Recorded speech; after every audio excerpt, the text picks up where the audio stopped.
আজকে আবার আমি একটা রেসিপি নিয়ে চলে এসেছি, সেটা হচ্ছে পালং শাক দিয়ে মুগ ডাল। তার জন্য এই যে মুগ ডালটা আমি সেদ্ধ করে নিয়ে রেখেছি, আর এই যে পালং শাক দেখতে পাচ্ছ।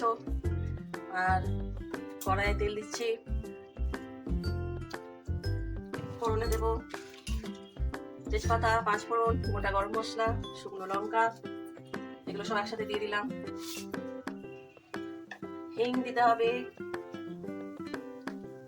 ফোড়নে দিলাম দেখলে কি শুকনো লঙ্কা, 5 ফোড়ন, তেজপাতা আর হচ্ছে জিরে।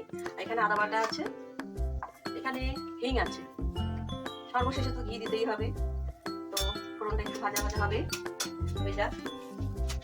তারপরে সিম্পল রান্না পালং শাকটা দিতে হবে। দেখো কিভাবে করছি। এটা স্বাস্থ্যের পক্ষেও ভালো খাওয়া, পালং শাক তো এমনি প্রোটিন, আর নিরামিষ দিলে ভালো যায়। পালং শাক দিয়ে দিলাম,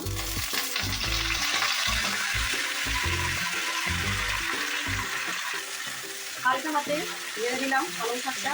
এই যে সবুজ ভাবটা থাকবে, খুব একটা ভাজবো না। তো এবারে আমি ডালটা এর মধ্যে দিয়ে দিচ্ছি। ডালটা তো আগে থেকে সেদ্ধ করাই ছিল।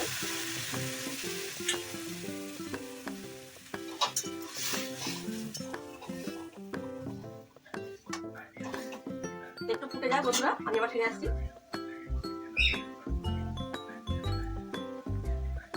তো ডালটা ফুটে গেছে। আমি তো আগেই বললাম এই যে পালং শাকের এই সবুজ ভাবটা থাকবে, বেশি সেদ্ধ হবে না। তো আমি এবারে দেখো কি করছি। এটা তো দেখলে বন্ধুরা, পালং শাক দিয়ে একটুখানি ফুটিয়ে আমি এটা একটা পাত্রে ঢেলে রাখলাম। তো এবার আমি কি করছি দেখো। এবার আমি 1 চামচ দিয়ে দিচ্ছি।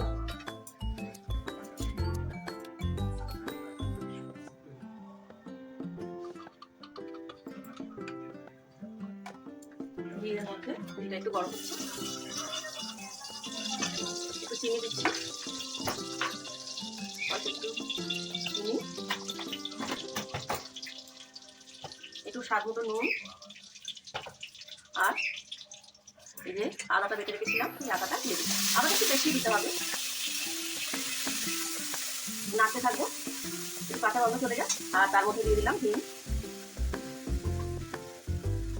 নিরামিষ ডাল তো একটুখানি হিংটা বেশি দিলাম।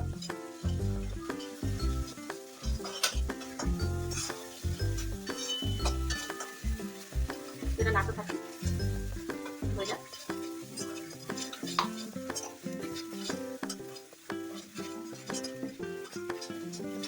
দেখছো আস্তে আস্তে তেল ছেড়ে দিচ্ছে। সরি, তেল না, ঘি দিলাম। ঘিটা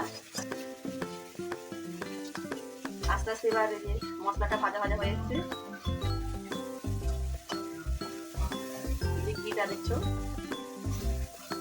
ছেড়ে দিয়েছে মশলা থেকে। এবার আমি ডালটা দিয়ে দিচ্ছি, এই যে পালং ডালটা দিয়ে দিচ্ছি।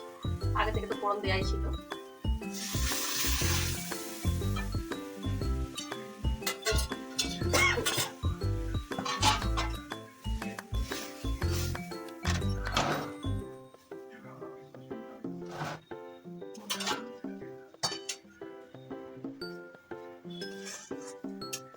কত সুন্দর লাগছে বন্ধুরা, শাকটাও সবুজ আছে, একদম বেশি সেদ্ধ হয়নি।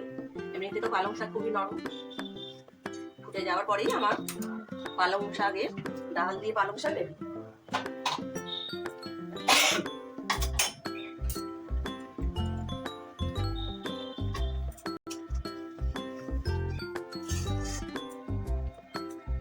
হয়ে গেছে, এবার গ্যাস অফ করে দিলাম। দেখাই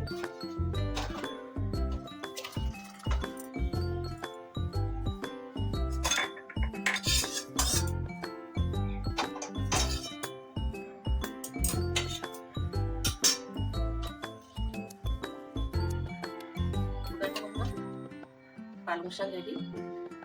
ওপর দিয়ে একটু ভাজা মশলা ছড়িয়ে দিতে হবে।